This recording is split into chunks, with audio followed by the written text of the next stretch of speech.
Muy buenos días para todos, bienvenidos a esta serie de charlas informativas acerca del tema de control integrado de plagas. El tema del día de hoy va a ser los principios del control integrado de plagas, los fundamentos para el manejo integrado de plagas. Vamos a ver primero la serie normativa que debemos tener en cuenta para poder entender acerca de este tema. ¿Cuáles son esos fundamentos? ¿Cuáles son esa normatividad para poder adaptarla y evitar de esta forma perjuicios en la salud y en el ambiente y en la comunidad a la cual podamos estar aplicando cualquier tipo de plaguicidas? Entonces, como primera medida vemos la Ley 9 de 1979, la cual es la Ley Sanitaria Nacional. Luego la Ley 55 de 1993, que me habla acerca de la utilización de los productos químicos en el trabajo. El Decreto 1843 de 1991 reglamenta parcialmente los títulos 3, 5, 6, 7 y 11 de la Ley 9 del 79, específicamente sobre el uso y manejo de los plaguicidas para el transporte, almacenamiento, expendio y aplicación de plaguicidas en el territorio nacional. El decreto 1609 del 2002 reglamenta el manejo y transporte automotor terrestre de mercancías peligrosas por carretera. El decreto 1443 del 2004 habla acerca de la prevención y el control de la contaminación ambiental por el manejo de plaguicidas y los desechos o residuos peligrosos generados a partir de la disposición o el manejo de sustancias químicas peligrosas. El decreto 2257 del 86 habla acerca sobre la investigación y prevención y control de la zoonosis. La resolución 4143 del 1993 habla acerca de la reglamentación para la inscripción de los asistentes técnicos para las empresas que se dediquen a aplicar plaguicidas. Y la resolución 693 del 2007 habla acerca de los planes de gestión de evolución de productos post-consumo de plaguicidas, generalmente los envases que almacenaron insecticidas o rodenticidas, y esos envases pues son catalogados o categorizados como sustancias químicas, residuos químicos peligrosos, y deben tener una gestión para poderlos desechar. Comenzamos con la definición de control integrado de plagas. ¿Qué es una plaga? Según la Organización Mundial de la Salud, se refiere a aquellas especies que están implicadas en la transferencia de enfermedades infecciosas para el hombre o en el daño o deterioro del hábitat y del bienestar humano. En ese orden de ideas, no solamente plagas son las que conocemos como los roedores, los insectos voladores, insectos rastreros, sino como su definición no lo permite, las plagas también, estas plagas son aquellas que puedan generar alguna enfermedad infectocontagiosa para el ser humano o me puedan generar algún daño o bienestar para el ser humano. En ese orden de ideas, esta diapositiva que estamos viendo en este momento, nos preguntamos, ¿ese gatico que está en ese supermercado es considerado una plaga o no? Entonces, tenemos que tener en cuenta en la definición de la Organización Mundial de la Salud que plaga se categoriza como aquella especie, no menciona las especies, sino es aquella especie que transmite una enfermedad infectocontagiosa o puede generar una alteración en el bienestar humano. En este momento, pues, vemos que el gatico no genera ninguna alteración infectocontagiosa a menos de que muerda a alguna persona o a menos de que genere excremento u orina en el ambiente, en una superficie, y de esta forma sí vamos a tener una aplicación, una interacción sanitaria, porque la orina o el excremento de los animales pues albergan microflora natural que generalmente en algunas ocasiones pues tiene bacterias o microorganismos patógenos que pueden alterar la salud de las personas. Pero entonces ese gato en ese supermercado sí va a ser considerado una plaga porque no debería estar ahí, está alterando el bienestar del establecimiento, de las personas que están ahí, y también representa una contaminación biológica principalmente porque es un expendio, un almacenamiento de alimentos y pues me va a generar una contaminación cruzada. El alimento va a ser el vehículo de la contaminación, la fuente de la contaminación va a ser el gato, pero entonces ese vehículo va a generar una enfermedad, una ETA, una enfermedad transmitida por alimentos que puede desencadenar una patología en las personas a las cuales pues tengan contacto con las superficies o tengan contacto con el alimento que pueda estar contaminado. ¿Cuáles son aquellas plagas comunes en salud pública? Las que generalmente conocemos como plagas en salud pública son las siguientes. Tenemos insectos rastreros, como por ejemplo las hormigas, las cucarachas, la pulga, el chinche, el piojo, la cochinilla, el lepisma, la hormiga. Esos son los insectos rastreros más comunes que se pueden considerar como plagas generalmente en salud pública.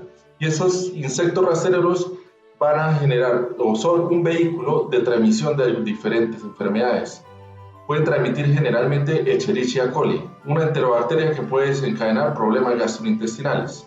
La salmonela, que puede desencadenar salmonelosis, fiebre tifoidea, el Staphylococcus y el Streptococcus.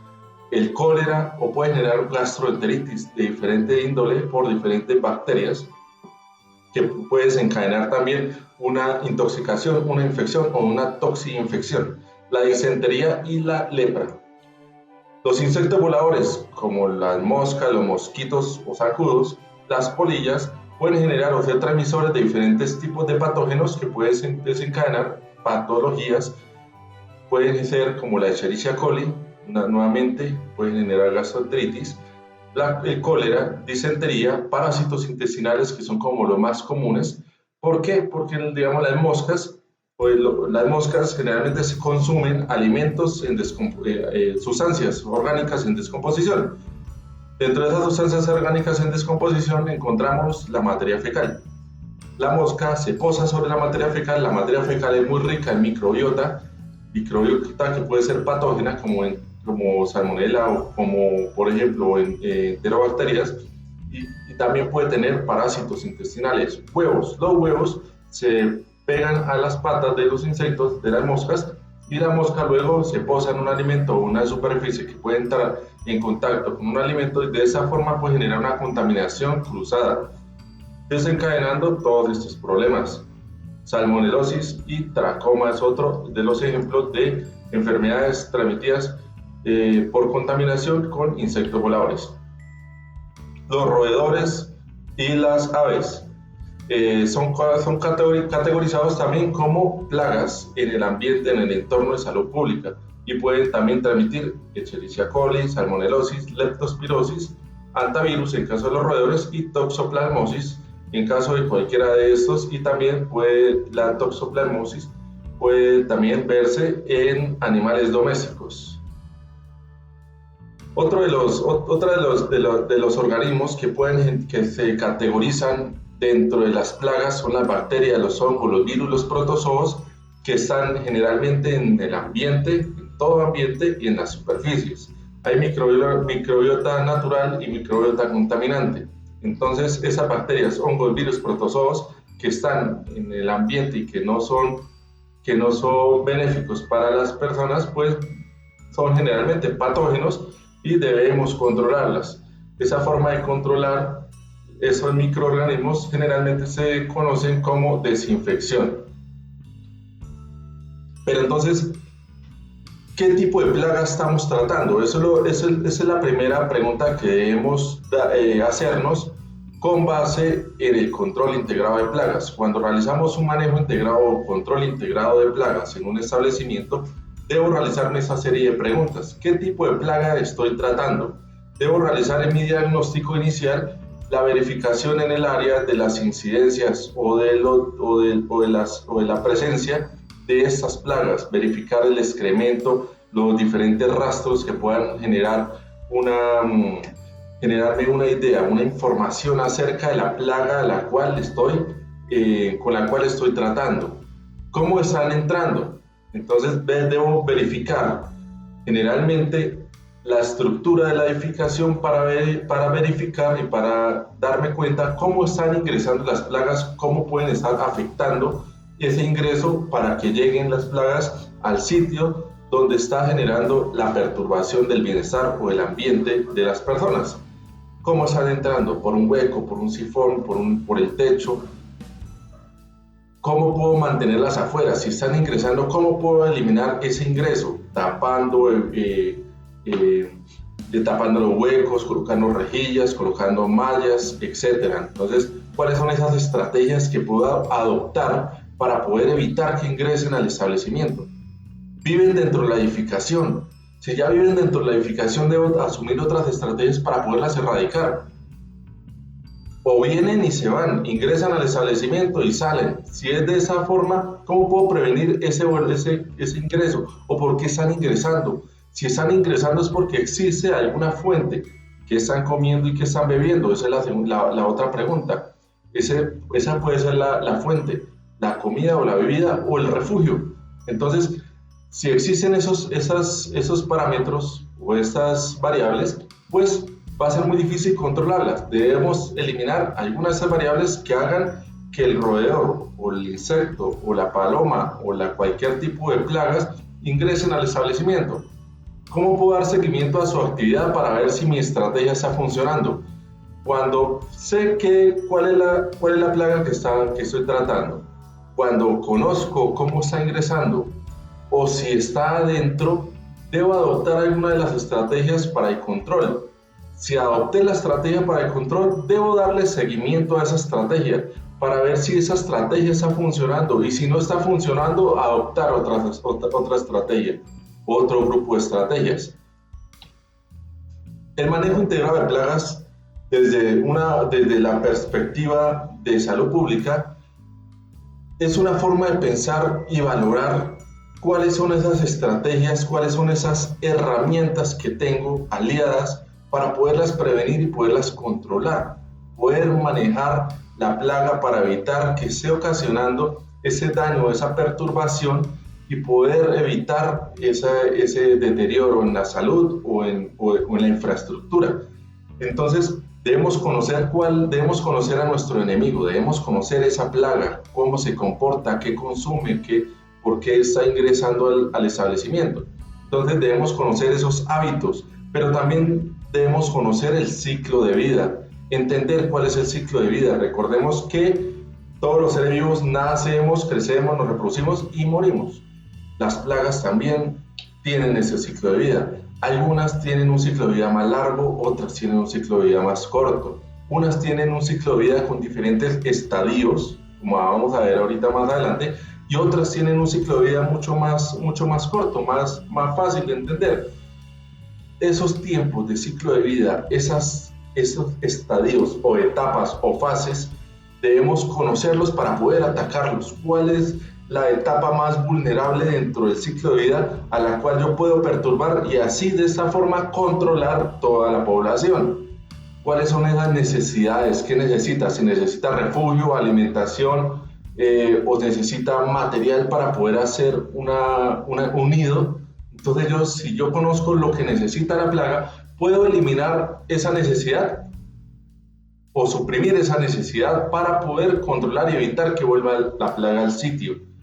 ¿Cuáles son esas aversiones a la plaga? ¿Qué le tiene miedo? ¿Qué los repele? ¿Qué los ahuyenta? Eso es lo que debemos conocer para poder valorar la mejor estrategia para poder controlarla. Cuando ya conozca cuáles son esos ciclos de vida, esos hábitos, tenemos todo el arsenal para poderlos atacar. ¿Cuál es el principal? ¿Cuál es el principal arsenal que debo utilizar? ¿Cuál es el primero? Debo utilizar las estrategias menos tóxicas. Y de últimas voy a dejar los controles tóxicos, controles químicos que pueden perturbar el ecosistema o la salud de las personas. El seguimiento de las actividades de las plagas y el ajuste de los métodos de tiempo. Entonces yo debo coger la estrategia, valorar la estrategia, si es la mejor estrategia, o puedo utilizar diferentes estrategias, puedo utilizar diferentes herramientas para poder controlar las plagas. Ese es el ciclo de vida que les estoy mencionando de diferentes especies. Por ejemplo, La Blattela germanica o cucaracha alemana. El ciclo de vida comprende las siguientes etapas. Primero tenemos el huevo, que está dentro de una cubierta, la cual denominamos ooteca. Dependiendo de la subespecie de la cucaracha, tenemos diferentes números de embriones dentro de cada ooteca. En un tiempo determinado va a nacer esa ooteca y va a nacer como una ninfa joven, como una cucaracha pequeña joven, que va a generar una madurez sexual a los 36 días, ya se puede reproducir. Y luego va a tener diferentes mudas de caparazón. Recordemos que los insectos tienen un caparazón, es un exoesqueleto quitinoso con una proteína muy dura. Esa proteína hace que mantenga su forma, cubra los órganos internos y también lo proteja de diferentes lo proteja del medio ambiente y de depredadores. Entonces, este exoesqueleto es muy duro, es quitinoso, es duro, y para poder crecer necesita salir del exoesqueleto. Esas mudas pueden ser entre 6 y 7 mudas generalmente. Esa cucaracha Blattela germanica tiene un periodo de vida aproximadamente de más de un año. Así tenemos ciclos de vida de diferentes tipos de subespecies de cucarachas. Por ejemplo, la americana ya tiene entre 13 y 15 embriones y la madurez sexual ya es más rápida, 23 días. La Blattela orientalis o cucaracha oriental tiene menos embriones, entre 15 y 20 embriones, y la madurez sexual es entre 24 y 130 días. Entonces tenemos dentro de una misma especie varias subespecies que difieren en los tiempos de reproducción y en los tiempos de madurez sexual. Y los estadios, diferentes etapas de mudas o diferentes etapas donde pasa entre un huevo a una ninfa joven que no se puede reproducir. Entonces tengo que entender esas fases y esos tiempos para poder atacarlos con diferentes estrategias. La mosca. Una mosca hembra pone 120 huevos. En 8 horas voy a tener las larvas. Y las larvas a los 3 días se inactivan en unas pupas. Y de las pupas a los 3 días emerge una mosca adulta. Ya crece adulta. Entonces, más o menos en 7 días, en una semana de una mosca voy a tener 121 moscas, que pueden en probabilidad 50 hembras, 50 machos, que esos a su vez, como emergieron de la pupa adultos, pues van a estar listos para reproducirse. Recordemos que las moscas tienen diferentes hábitos y diferentes formas de alimentarse y diferentes comportamientos que debemos entender. Todo eso es lo que debemos entender para poderlas controlar. Su radio de acción es aproximadamente entre 100 y 500 metros, es decir, que puedo tener una mosca en este ambiente, pero puedo tener la fuente de atracción o de reproducción a 500 metros, a medio kilómetro. Entonces, si yo tengo una contaminación, un basurero a medio kilómetro, yo que estoy a medio kilómetro me estoy viendo afectado por la presencia de moscas. Pero si el ambiente está limpio y desinfectado, ¿cómo puedo tener moscas? Porque tiene unas aberturas. Controle las aberturas porque su punto o controle la fuente de multiplicación de las moscas, que es el basurero o que es un área donde esté saturado de contaminación orgánica, que las moscas colocan sus huevos en material en descomposición, material orgánico, porque generalmente ese material orgánico le provee una temperatura. En la fermentación genera temperatura y esa temperatura la utiliza para que incube sus huevos. El mosquito o zancudo. Entonces el mosquito zancudo, a diferencia de la mosca, el mosquito coloca sus huevos en agua en reposo, en agua estancada. Esa agua estancada tiene temperatura que puede incubar los huevos, pero también es un caldo nutritivo con diferentes nutrientes que cuando los huevos nacen, van a poder alimentar a sus larvas. Estas larvas a su vez se inactivan en unas pupas y nace el mosquito adulto para nuevamente poderse reproducir. En el caso de los roedores, un roedor tiene más o menos entre 5 y 8 partos por año y cada parto está entre 6 y 12 crías y entre mes y medio y 3 meses ya están sexualmente desarrollados. Por lo tanto, son animales muy prolíficos que generan una descendencia muy rápido. Entonces, de un roedor puedo tener ya una multiplicación exponencial en un periodo de tiempo y por lo tanto se va a considerar una plaga porque transmiten diferentes tipos de enfermedades, ya sea por su pelaje, por contacto, por sus excrementos, por su orina o por su saliva. Pero entonces ya conociendo los métodos de los ciclos de vida, conociendo aquellos hábitos y conociendo cuál es la plaga que está afectando mi edificación, ya tengo que tener en cuenta lo anteriormente dicho para poder utilizar el método. Pero ¿qué utilizo? ¿Qué método utilizo? Tengo diferentes arsenales para poder utilizar frente al problema de plagas que estoy presentando. Pero entonces, ¿cuál es esa mejor estrategia? Antes de eso, recordemos el triángulo de supervivencia. El triángulo de supervivencia incluye agua, refugio y alimento. Si yo suprimo una de esas tres, voy a eliminar el organismo que yo pretenda atacar. Por ejemplo, si elimino una fuente de agua, pues la plaga no va a poder hidratarse y de esa forma va a salir de la edificación o va a morir. Si suprimo el refugio, es decir, si organizo, si no dejo almacenado material en un mismo sitio donde no pueda hacer una inspección o un aseo, pues va a ser un sitio muy difícil donde la plaga se va a bañar para poder refugiarse o alimentarse o reproducirse. Y si organizo, hago orden, aseo, limpieza y elimino cualquier tipo de material orgánico que pueda representar una fuente de alimentación para una plaga, pues voy a eliminar esa fuente de alimentación y voy a eliminar ese punto dentro del triángulo de supervivencia, ocasionando el control de la plaga.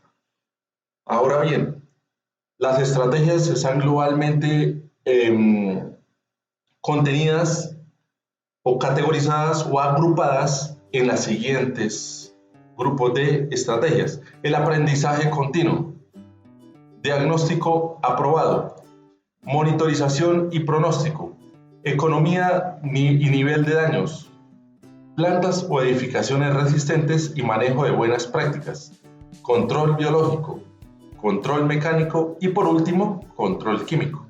El control químico va a ser una de las estrategias o va a ser la estrategia que va a quedar como último método a utilizar o a emplear cuando ya haya probado las anteriores. Todas las anteriores las haya probado. Entonces yo tengo un arsenal inmenso para poder utilizar antes de utilizar un control químico.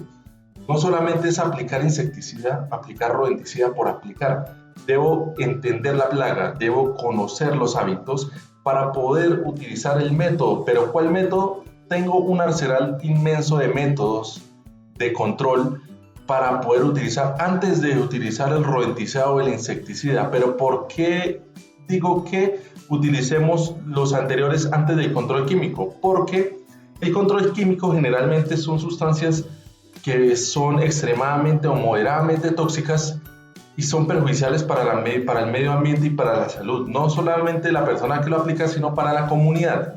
Entonces, tengo que utilizar una estrategia que sea útil, que sea eficiente, pero que no perjudique ni la salud de las personas ni la salud del medio ambiente. Entonces, vamos a entender uno a uno los grupos de estrategias para el control integrado de plagas. Aprendizaje continuo. Aquí encontramos el ciclo PHBA: planificar, hacer, verificar, actuar. Como es un sistema de control de plagas, es un sistema de gestión porque necesitamos recursos físicos, recursos financieros, recursos humanos, recursos tecnológicos, pues al ser un sistema de gestión, ese sistema de gestión al adoptarlo también, pues va a generar unos cambios y esos cambios tienen que ir mejorando porque es una forma de utilizar la estrategia, verificarla, verla, medirla, tomar las decisiones y actuarlas. Es decir, es un ciclo de mejoramiento. Si no me utilizó esta vez, la próxima vez no la voy a utilizar porque aprendí que no me funcionó de la forma que la necesitaba. Entonces, voy a adaptar otra forma u otras estrategias para poder implementar. De esa forma estoy haciendo un aprendizaje continuo, un ciclo de mejoramiento continuo del sistema de control de plagas. Diagnóstico aprobado. El primer acercamiento que yo debo tener con el cliente es de un diagnóstico para determinar y para conocer el cliente. No solamente conocer el cliente desde su parte administrativa, sino conocerlo desde su parte de orden y aseo. ¿Cómo está ese orden y aseo? Recordemos que el triángulo de supervivencia abarca alimentación y agua y refugio. Si yo tengo un desorden y un desaseo en el sitio, pues voy a tener agua y alimentación para que cualquier tipo de plagas ingrese a mi establecimiento o a mi infraestructura y se alimente y se amañe y pueda sobrevivir en ese espacio. Control estructural. Si el establecimiento de mi cliente tiene unos daños estructurales, como por ejemplo huecos, sifones sin rejilla, huecos en los techos, en las paredes, pues es un indicio de que la plaga está ingresando por esos sitios y debo controlarlas. Control cultural. Diagnóstico. Debo generar un diagnóstico de cómo está funcionando el control cultural dentro de ese establecimiento, el comportamiento de las personas. Entonces las personas generamos siempre residuos orgánicos, siempre residuos líquidos y sólidos. ¿Cómo estamos haciendo esa disposición de los residuos líquidos y sólidos? Si generamos una mala disposición de esos hábitos, de esos residuos, pues voy a tener un sistema de atracción de plagas. Monitorización y pronóstico. Cuando ya adopte una estrategia de control de plagas, debo monitorizar la estrategia. ¿Qué es monitorizar? Medirla, evaluar esa estrategia. ¿Y cómo la evalúo? Con un monitor. Tenemos en el mercado diferentes tipos de monitores. Monitores para insectos rastreros, monitores para insectos voladores. Como por ejemplo, una lámpara ultravioleta sirve para monitorear la eficacia de un procedimiento para el control de insectos voladores. Pero, ¿cómo funciona? ¿Cómo funciona ese sistema de monitoreo? ¿Para qué sirve? Este sistema de monitoreo me ayuda a tener diferentes datos que pueden ser medibles y recordemos que todo lo que se mide se puede valorar y se puede mejorar. Entonces, si yo hago una medición de las estrategias que empleé, yo puedo mejorarlas y puedo adaptar esa misma estrategia u otras estrategias que me puedan dar mejores resultados. Para eso sirve el sistema de monitoreo. La economía de niveles de daños. El control integrado de plagas, viéndolo desde el punto de vista del gremio de controladores de plagas, pues es una forma de apreciar el valor y el precio. ¿Por qué? Porque yo estoy cobrando por un servicio de control de plagas, pero yo debo valorar también no solamente el precio con el valor que me genera a mí como empresa, sino el valor también que voy a generarles. Pero ¿cuál es el valor que les voy a generar? Pues el valor que le genero primero a la salud. Entonces ahí tenemos la HSQ, salud, seguridad, ambiente y calidad.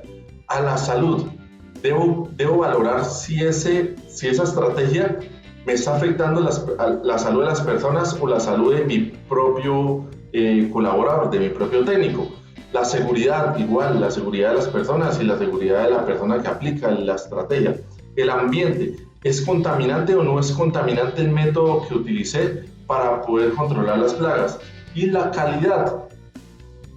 Generalmente la calidad va involucrada el ambiente, la seguridad y la salud. ¿Por qué? Porque si yo hago un excelente trabajo con un producto que controla la plaga y sea benéfico para el medio ambiente, para la salud y para la seguridad de las personas, pues voy a generar un producto de buena calidad, un servicio de buena calidad. Pero si yo voy a generar un servicio con un bajo precio o alto precio, pero utilizando productos que me van a alterar la salud de las personas o el medio ambiente, voy a tener quejas, reclamos por afectación a la salud pública. Pero también, si utilizo estrategias de bajo costo que no sean tan efectivas, pues voy a tener que volver a hacer ese trabajo sin cobro y por lo tanto va a tener un mayor precio para nosotros, ¿cierto? Pero entonces voy a tener una desfavorabilidad en la imagen de la empresa que está prestando el servicio. Buenas prácticas de manufactura. Hablamos de plantas resistentes y buenas prácticas. Entonces aquí les traigo a colación la Ley 9 del 79, porque es la norma sanitaria nacional. Aquí nos involucra demasiadas, es muy rica, como la resolución 2674 de 2013, son muy ricos en puntos claves para las buenas prácticas de manufactura y también para la higiene y el aseo y la seguridad. La resolución 2674 me habla de seguridad alimentaria, es para establecimientos de alimentos, pero también la podemos adoptar para otro tipo de infraestructuras, de otro tipo de establecimientos, porque es demasiado rica en su normatividad, es demasiado rica en estrategias, en orden y aseo y en condiciones locativas y en métodos culturales que podemos adaptarlos y podemos adoptarlos también para poder, como estrategia, para poder tener establecimientos resistentes y tener un control de plagas de manera eficiente. Recordemos, plantas resistentes, establecimientos resistentes, es como una de las principales medidas que debemos utilizar para el control de plagas. Es más fácil colocar un burlete en la puerta y colocar una malla protectora en una ventana que colocar una trampa, una lámpara, que es mucho más costosa y pues no va a tener la misma eficiencia. Si yo bloqueo el ingreso, pues no va a ingresar. Entonces, si no ingresa el roedor, si no ingresa el insecto rastrero, el insecto volador, pues voy a controlar de manera definitiva la plaga. Control biológico. El control biológico, como su nombre lo dice, abarca todas esas estrategias biológicas. Todo lo que pueda utilizar de manera orgánica, lo puedo utilizar para el control de plagas. Está bienvenido para poder evitar pues, una posible contaminación con el medio ambiente. Entonces, por ejemplo, en la imagen vemos que las cucarachas alemanas están afectadas por un parásito, es un nemato entomopatógeno. Entonces es aquel parásito que por medio de la administración de la alimentación pues se está generando alguna perturbación en su salud, en su estructura. Entonces vemos que ahí la cucaracha se está viendo afectada por un parásito, y en el mercado podemos tener diferentes tipos de estrategias biológicas para poder controlar las plagas, como por ejemplo bacterias gastroenteríticas que puedan estar afectando los insectos. ¿Sí? Generalmente son larvicidas que al ser aplicadas pues generan el consumo de estos microorganismos que van a generar unas perturbaciones en todo su tracto gastrointestinal, más específicamente en los intestinos. Control mecánico. Otro sistema para poder controlar es el sistema mecánico o físico. Entonces encontramos lámparas ultravioleta, trampas adherentes, trampas de impacto, sistemas de exclusión. Todos esos son sistemas mecánicos, físicos, que puedo utilizarlos y no alteran el bienestar ambiental, ni van a generar ninguna perturbación en la salud de las personas. Y por último, el control químico. El control químico, como su nombre lo dice, son todas estas sustancias de naturaleza química, ya sea sólida, líquida o gaseosa, pero que son productos químicos que en su mayoría son orgánicos, pero son sintetizados por laboratorios, es decir, tienen una formulación que va a ser menos biodegradable. Y al ser menos biodegradable, pues va a generar algún tipo de perturbación al ecosistema. Mientras se biodegrada, pues va a generar alguna perturbación en el sistema de la vida atmosférica, a nivel del suelo o a nivel del agua. Lo mismo, los rodenticidas también pues son extremadamente tóxicos, y al no ser utilizados de forma racional y de forma profesional, pues pueden ser resultados de diferentes accidentes o diferentes problemas a la salud pública que van a ser más complicados que tener un roedor, porque el roedor puede que me esté contaminando, pero el sebo me puede producir la muerte.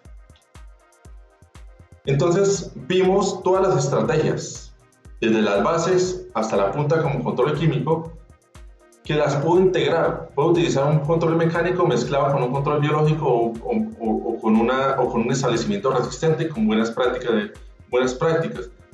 Pero entonces debo saber y conocer de primera mano cuáles son esas estrategias que le dan mejor a la plaga que estoy tratando de atacar y que estoy controlando para poderlas adaptar. Todos esos sistemas, todas esas estrategias de control integrado de plagas las debe aplicar una persona idónea, la cual es el aplicador de plaguicidas, que es una persona que debe tener el conocimiento, debe tener la formación para poder utilizar estas herramientas y estas armas, porque son armas letales para el control de plagas, que si las adopta de una manera no racional y no consciente, pueden perturbar la vida y la seguridad alimentaria, la vida y la seguridad de las personas, de la salud pública. Entonces el aplicador, según el decreto 1843 del 1991, define como aplicador toda aquella persona natural o jurídica dedicada a la aplicación de plaguicidas. El área pública la define como los lugares de utilidad común o pública, tales como parques, edificaciones, vías u otros. El riesgo. Recordemos que el riesgo es lo que podemos medir y lo que podemos reducir o podemos eliminar. El riesgo es la probabilidad de que un plaguicida cause un efecto nocivo en las condiciones en las cuales se utiliza. ¿Por qué habla de las condiciones en las cuales se utiliza? Porque yo puedo aumentar o disminuir el riesgo. Si yo aplico un insecticida químico o un rodenticida químico sin los elementos de protección personal y sin tener las medidas previas, pues voy a aumentar el riesgo de algún tipo de intoxicación a la salud de las personas o a la propia salud del técnico aplicador. Uso y manejo de plaguicidas comprende actividades tales como la síntesis y la experimentación en caso de los laboratorios, la formulación, el transporte, almacenamiento, distribución y aplicación de plaguicidas. Entonces, debo tener un uso racional y un manejo y almacenamiento racional y transporte racional de los plaguicidas para poder evitar de esta forma un accidente o una enfermedad ocasionada por un producto químico.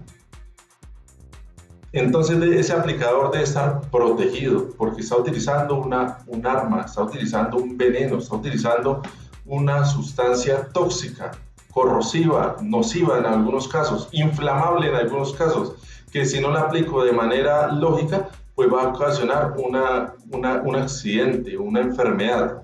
Este técnico aplicador debe utilizar los elementos de protección personal, individuales, grupales y del medio ambiente. Individuales como las gafas o la full face, la máscara con doble filtro, pero recordemos que esos filtros es importante conocer la naturaleza del producto químico a emplear para poder utilizar los filtros adecuados. Existen filtros para diferente naturaleza de químicos. Generalmente los insecticidas químicos tienen naturaleza oleosa volátil, entonces va a utilizar un filtro para gases orgánicos volátiles, los guantes para proteger las manos, para proteger la piel. En algunos casos estas sustancias químicas se pueden incorporar por medio de la piel y también pueden generar perturbaciones porque algunos son productos corrosivos. Entonces debo utilizar guantes con un material resistente, químico resistente a la naturaleza del producto que esté utilizando, overol enterizo y botas. Debo tener un sistema de protección grupal. Cuando el técnico aplicador esté aplicando el insecticida en un área, debo delimitar el área y señalizar el área para evitar que las personas que no tengan los elementos descritos, los elementos de protección personal, ingresen al área y puedan ocasionar un accidente. Y tengo que tener un sistema de protección al medio ambiente, conocer cuáles son esas fuentes de agua, esas posibles fuentes de agua que estén alrededor del área de aplicar y no aplicar en menos de 10 metros de distancia longitudinales a ese punto de agua porque lo puedo contaminar. Y al tratar de controlar un tema de roedores o un tema de insectos, esté controlando un sistema acuático completo, un ecosistema acuático que puede generar perturbación también a las comunidades y al medio ambiente. Tengo que tener la documentación al día de las sustancias que estoy utilizando, tener en cuenta ficha de seguridad hoja de seguridad o ficha de seguridad o ficha técnica, la etiqueta del producto. En caso de emergencia, cualquiera de ese sistema de información me va a generar valiosa información y tiempo para que las autoridades puedan desarrollar sus actividades en caso de alguna emergencia. Y la capacitación también es muy importante. Esto que estamos haciendo el día de hoy es demasiado importante para las personas que estén involucradas en el sistema de control de plagas, más específicamente en la manipulación de productos químicos peligrosos como por ejemplo insecticidas y rodenticidas, para que eviten todas estas posibles consecuencias que acarrean graves problemas. Entonces los invito a ser parte de la solución y no parte de la contaminación para poder tener una mejor vida y poder tener un bienestar sin plagas, pero con mayor seguridad. Muchísimas gracias.